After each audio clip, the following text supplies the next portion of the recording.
Hey guys, so today I'm going to be doing my July wrap up and my August to be read. This video is going to be so long because I have a lot of books. So let's just get started because I tend to ramble about a lot of things. I film and then when I edit my videos, I'm just like, why do I spend 1 minute talking about something I could have summarized in 10 seconds? I'm rambling about me rambling right now. Let's just get started. So let's talk about the books I've read in July. July was a really good reading month for me. Actually, I was on a reading kick and I got through a lot of books, and then the Booktubeathon happened, so I was able to read a lot of books in 1 week with that. So I have a lot of books and I'm really proud of my progress in July. So the first book that I picked up was All the Bright Places by Jennifer Niven. Now technically I'm a bit cheating because this was a book that I read June going into July. I read this and I've noticed that with this book, people either really love it or they really hate it. On Goodreads, it's always 1 star or 5 stars. And for me, I'm sort of the minority that falls into the 3-star category. It wasn't anything astounding for me, but I did really like it. I felt like some parts were really lacking, and the plot probably could have been done a little bit better, and the writing wasn't my favorite, but I really love the characters and I do enjoy the plot line to some extent, and I think the theme is very important as well. So I enjoyed it. I think this book is worth picking up because you might really end up loving it. I see the potential and I see the appeal, but it was just meh for me. And I feel the same way about Slammed by Colleen Hoover. I'm not such a big fan of Colleen Hoover, but I really did like Slammed a lot. What I really enjoyed was that aside from the romance theme, there was also other themes of family and taking care of yourself. And my favorite part about this book was that it had slam poetry in it. I love slam poetry, and all of the poems in this book were spectacular, amazing, love the poems. Would kind of recommend you guys pick it up if you like romance books and slam poetry. After that, I picked up a book that I have to read for school, which is Songs of Innocence and of Experience by William Blake. This is a collection of poems about innocence and youth and growing up, I suppose. Finished this one. I really do love it. I have a lot of post-it notes in it because it's notes for school. A lot of the poems I did enjoy. Some of them were a bit confusing, but the good thing about this book is that at the end, there are a lot of pages that sort of decipher the poem, so if I don't understand one, I can go back and read it.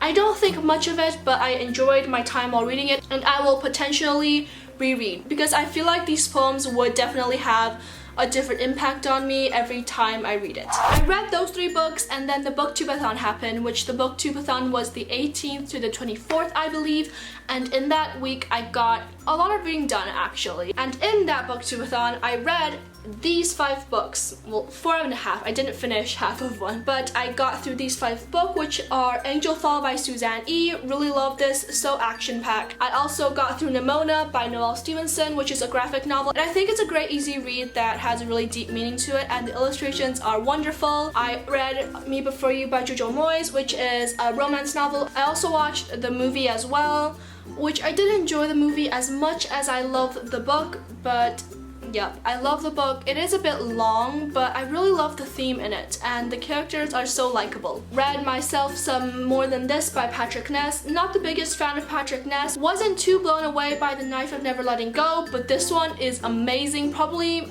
one of my favorite books of all time. I think it's really great. It's really fast-paced, and it has that element of mystery in it that makes you want to read more. I just really love this. Got through half of Things Fall Apart by Chinua Achebe.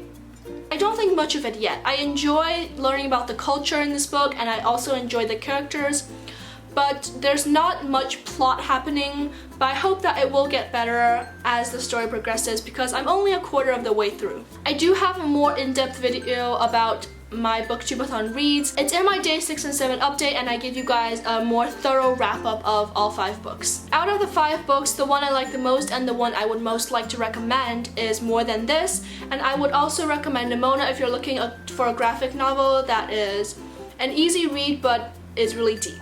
So these were my reads through July. It's a lot of books, I can't even hold them. Oh no. I enjoyed most of them. I think they were mostly really good, and it was a really good reading month for me.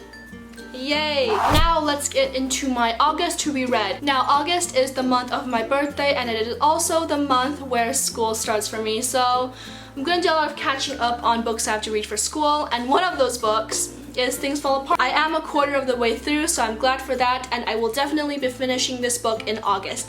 I'm excited to see how it goes. Another book that I have to read for school is Test of the D'Urbervilles by Thomas Hardy. I don't actually have this book as a physical copy. I have it on my Kindle, so I will insert a picture here. It's a classic and it's 500 pages long, but I am making my way through it very slowly but surely. It's interesting for me, but it's sort of difficult to read. I go through it a lot slower than I do with most books because I sort of have to read a page and then spend a minute to digest what I've just read.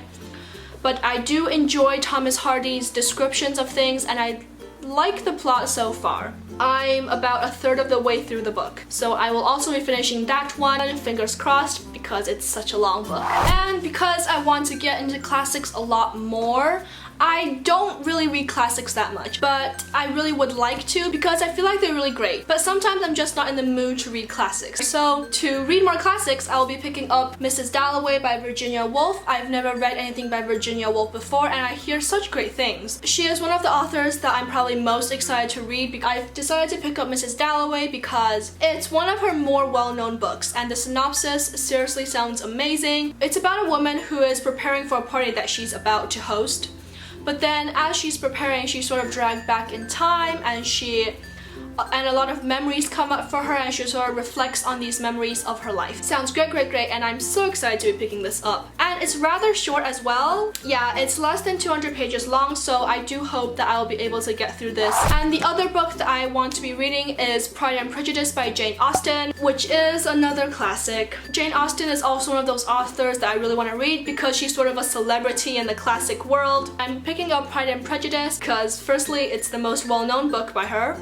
And also, Read by Zoe has just recently started a book club, the Ostentatious Book Club, which is a book club that will be reading a Jane Austen book every month. I will actually link Zoe's channel down below. So excited for the book club. I will be joining in, and because their book of the month for August is Pride and Prejudice, I thought I would pick it up because I have already been wanting to read Pride and Prejudice for a long time, and since the book club is reading it, I thought I would combine the two. So yeah, I am so super excited for the book club and for reading Jane Austen books, and I hope that I will be able to finish Pride and Prejudice. So these are the books that I will be hoping to get through in August. I only have 2 physical copies, the other 2 are e-copies. I feel like it's quite an ambitious TBR for me because this is a very classic heavy month. I think all of these are classics, and I'm not that good with reading classics very fast, so I feel like 4 books is already a pretty heavy amount, but I'm ambitious and I think that I can get through all of them, hopefully. So those are my 4 books for August. That is my video for today. I hope you guys enjoyed my July wrap-up and my August to be read, and I will see you guys in my next video. Bye!